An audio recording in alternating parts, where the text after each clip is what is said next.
கத்துங்க. Happy Christmas, merry Christmas. நீ சொல்லுங்கடா. Merry Christmas.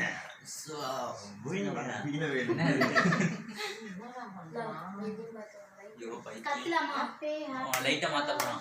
டேய் சமையன்ஸ்ரா அப்ப அது. அந்த நேரத்துல எல்லாரும் ஹாப்பி கிறிஸ்மஸ்னு கத்தி. ஏ வீடியோவா? நான் வேற லூசு மாதிரி கத்திக்கிட்டு இருக்கேன். ஏய் லக்கா அங்க பாரு. ரிஷி போன் நோண்டாம அங்க பாரு ரிஷி. தம்பி அக்கா காலே உடைச்சிராத, அக்கா காலே உடைஞ்சிருக்கு ஆல்ரெடி. உனக்கே ஒரு வார்த்தை விடுறாச்சி. Happy Christmas. Happy Christmas. Happy Christmas. டேய் டக்குனு என்னடா பண்ற நீ? ஏன்டா இப்ப இது மாதிரி பண்ணிட்டு இருக்க? அதுவும்